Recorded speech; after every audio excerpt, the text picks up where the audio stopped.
नमस्कार साथियों, मैं डॉक्टर राजकमल दिवाकर आपके अपने राजनीति मंथन के ऑनलाइन चैनल पर सभी देशवासियों का स्वागत नंदन करता हूं। और आज मैं एक विशेष बात को लेकर आप सभी के साथ मुखातिब हूं। और वो मुद्दा क्या है? 12th के बाद क्या करें, कौन सा कोर्स करें, किस जॉब की तैयारी करें। सभी कंफ्यूज हैं, सभी को कंफ्यूजन है कि करें तो करें क्या। ये अपने आप में बड़ी दिलचस्प बात है कि 12वीं के बाद लोगों के पास विकल्प नहीं रहते। और हम जिस दौर से गुजर रहे हैं उस दौर में मैंने कई बच्चों से बात की जिन्होंने अभी 12th पास किया है। उन बच्चों के पास नो डाउट आज की स्थिति में उनके गार्जियंस के पास सही मार्गदर्शन नहीं है, क्योंकि सभी को पता नहीं कि हमें अपने बच्चों को क्या कराना चाहिए। यदि आपने आर्ट्स से 12th किया है, बायो से या मैथ से, तो आप क्या तैयारी कर सकते हैं। तो उन सबको लेकर मैं एक छोटा सा सेशन लेकर आया हूं, जिसमें आपको बताने का प्रयास करूंगा कि अगर आप पीसीएम फिजिक्स केमिस्ट्री मैथ से 12th पास है तो आप क्या क्या कर सकते हैं। तो देखिए, अगर आप 12th पास हैं पीसीएम से तो आप बैचलर ऑफ टेक्नोलॉजी बीटेक कर सकते हैं, बैचलर ऑफ इंजीनियरिंग कर सकते हैं बी, या फिर आप बीएससी कर सकते हैं या BBA bachelor of business administration, या फिर आप बैचलर ऑफ कंप्यूटर एप्लीकेशन या बैचलर ऑफ कॉमर्स या बैचलर ऑफ आर्ट्स। पीसीएम वाले विद्यार्थियों के लिए ये विकल्प खुले रहते हैं। लेकिन मुद्दा ये है, अहम मुद्दा ये है कि आखिर हम एडमिशन लें तो क्या लें। तो ध्यान रखें, एडमिशन के लिए मैं बता दूं आपको, देखिए बीटेक या बीई के लिए एंट्रेंस एग्जाम होता है, बीसी के लिए एंट्रेंस एग्जाम होता है, बीएससी, बीकॉम, बीए या बीबीए के लिए एंट्रेंस एग्जाम होता है। तो दो प्रकार से एंट्रेंस प्रक्रिया होती है। एक तो सीधा कॉलेज वाले एडमिशन ले लेते हैं, और एक होता है किसी भी एग्जाम को क्वालिफाई करने के बाद आपको कॉलेज मिलता है। तो पहली मेरी आपसे ये एक सलाह है कि आप पहली प्राथमिकता एंट्रेंस के जरिए अगर आप जाओगे, किसी अच्छे कैंपस मिलेगा तो निश्चित तौर पर आपको कोर्स अच्छा कराया जाएगा, आपको कैंपस अच्छा, फैकल्टीज अच्छी मिलेंगी।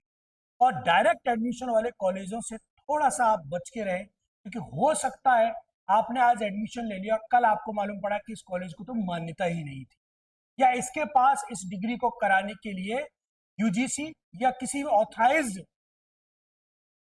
कम्युनिटी से या ऑथराइज्ड ग्रुप से या ऑथराइज गवर्नमेंट से एफिलिएटेड ही नहीं है, तो आपका पैसा और समय बर्बाद हो सकता है। दूसरा, अगर आपने पीसीबी फिजिक्स केमिस्ट्री और बायोलॉजी से आपने 12th पास किया है तो आप एमबीबीएस कर सकते हैं, जिसमें नीट की परीक्षा होती है। और नीट की परीक्षा के थ्रू ही आप बीडीएस में या बीएमएस में या बीएचएस में या बीएससी नर्सिंग में आपका एंट्रेंस हो सकता है। बीएससी नर्सिंग के लिए अलग अलग स्टेट गवर्नमेंट अलग अलग परीक्षा आयोजित कराती है।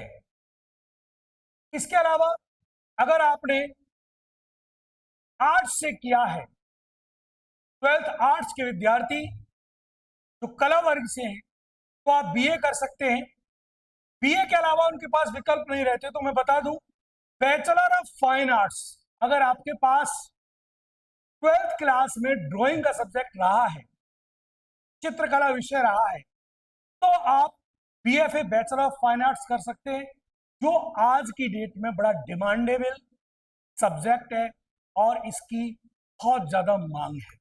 जितने भी आज की डेट में कार्टून या एनिमेशन वर्क जो भी होते हैं, वो सब ये बीएफए वाले या इसके बाद एमएफए वाले जो होते हैं, मास्टर ऑफ फाइन आर्ट वाले, इनको ही मौका दिया जाता है।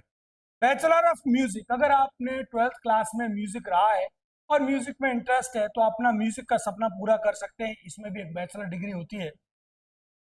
अगर आप एडमिनिस्ट्रेशन और मल्टीमीडिया में जाना चाहते हैं, चूंकि आजकल सोशल मीडिया का जमाना है, तो आप लोग भी बैचलर ऑफ एनिमेशन, जिसकी मैं बात कर रहा था, एंड मल्टीमीडिया में जा सकते हैं, जिसके जरिए आप कार्टूनिस्ट की दुनिया में या कोई भी एनिमेशन वर्क जो आजकल एआई का टाइम चल रहा है उसमें वर्क कर सकते हैं और सीख सकते हैं, अपने भविष्य को सुनिश्चित कर सकते हैं।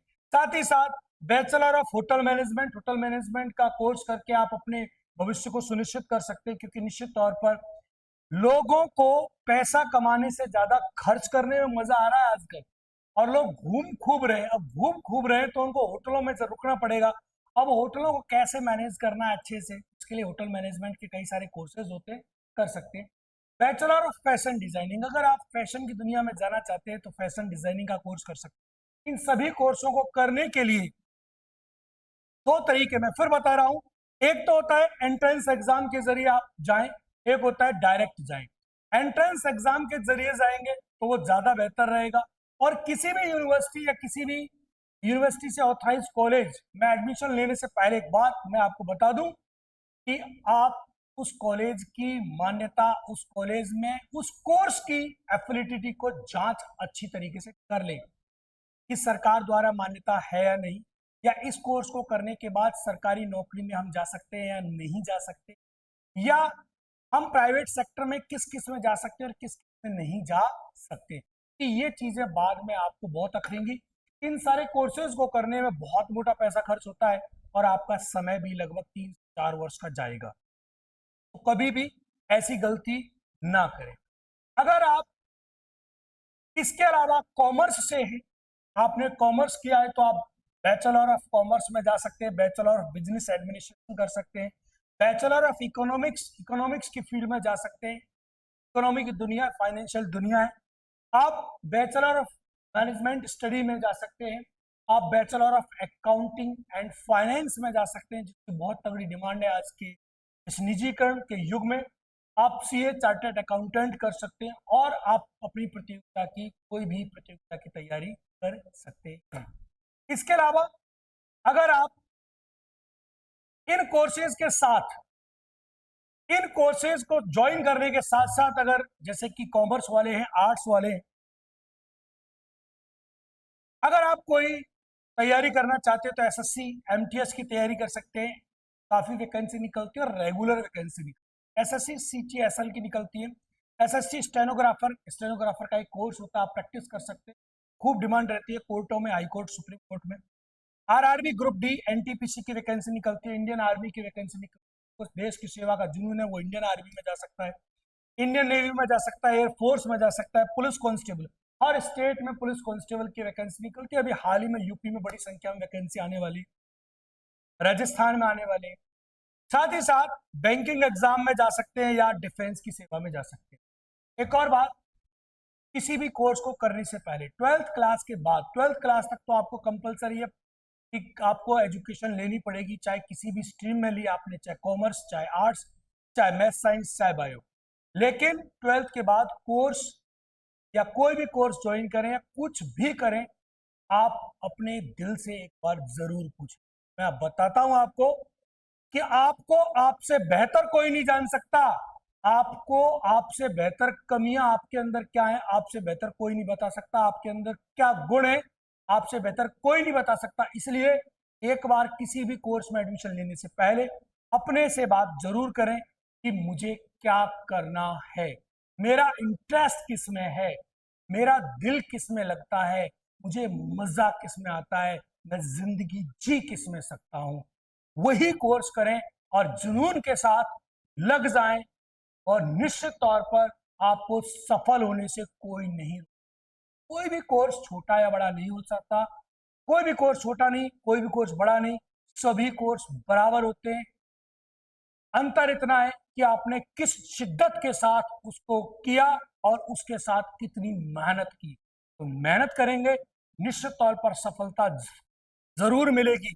और कहा भी है कि खर कर खुद को इतना बुलंद, कर खुद को इतना बुलंद कि हर तब्दील से पहले खुदा खुद बंदे से पूछे कि बता तेरी रजा क्या है, बता तेरी रजा क्या है। तो इसी के साथ आपका बहुत बहुत साधुवाद। मिलते हैं ऐसी इंफॉर्मेशन के लिए, तब तक आपका बहुत बहुत धन्यवाद। नमस्कार, जय हिंद, जय भारत।